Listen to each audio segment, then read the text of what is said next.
ಹುಬ್ಬಳ್ಳಿಯಲ್ಲಿ ಅಧಿಕಾರಿಗಳ ಮಿಂಚಿನ ಕಾರ್ಯಾಚರಣೆಯಿಂದ ಕೊಂಡಿಕೊಪ್ಪ ಚೆಕ್ಪೋಸ್ಟ್ನಲ್ಲಿ ಅಕ್ರಮ ಸೀರೆಗಳನ್ನು ವಶಕ್ಕೆ ಪಡೆಯಲಾಗಿದೆ.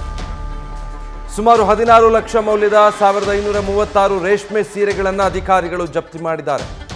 1536 ರೇಷ್ಮೆ ಸೀರೆಗಳು 16 ಲಕ್ಷ ರೂಪಾಯಿ ಮೌಲ್ಯದ ಸೀರೆಗಳು. ವಾಣಿಜ್ಯ ತೆರಿಗೆ ಜಾರಿ ವಿಭಾಗದ ಅಧಿಕಾರಿಗಳು ಈ ಕಾರ್ಯಾಚರಣೆ ನಡೆಸಿ ಸೀರೆಗಳನ್ನು ಸೀಸ್ ಮಾಡಿ ವಶಕ್ಕೆ ಪಡೆದಿದ್ದಾರೆ. ಅಣ್ಣಿಗೇರಿ ತಾಲೂಕಿನ ಕೊಂಡಿಕೊಪ್ಪ ಚೆಕ್ಪೋಸ್ಟ್ನಲ್ಲಿ ಈ ರೀತಿ ವಶಕ್ಕೆ ಪಡೆದಿದ್ದಾರೆ.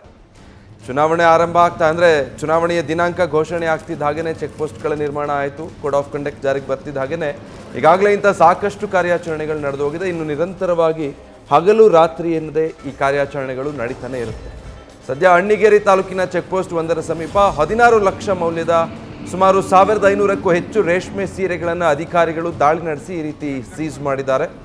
ಈ ರೀತಿ ಕೊಂಡೊಯ್ಯುವಾಗ ತಪಾಸಣೆ ಮಾಡ್ತಾರೆ. ಪ್ರತಿ ವಾಹನವನ್ನು ಕೂಡ ಒಂದು ನಗದು ಸಾಗಾಟ ಮಾಡುವಾಗ ಅಥವಾ ಈ ರೀತಿ ಬೆಲೆ ಬಾಳುವಂತಹ ಉಡುಗೊರೆ ಸ್ವರೂಪದಲ್ಲಿ ಬೆಳ್ಳಿ ಚಿನ್ನದ ಪದಾರ್ಥಗಳಿರ್ಬೋದು ಅಥವಾ ಸೀರೆಗಳಿರಬಹುದು ಮತದಾರರಿಗೆ ಹಂಚೋದಕ್ಕೆ ಆಮಿಷ ಒಡ್ಡೋದಕ್ಕೆ ಏನು ಪ್ರಯತ್ನ ಪಡೋದರಲ್ಲಿ ಸಾಗಿಸ್ತಿರ್ತಾರೆ. ಕಾರ್ಯಾಚರಣೆ ನಡೆಸಿ ಅದನ್ನು ಸೀಸ್ ಮಾಡಿದರು.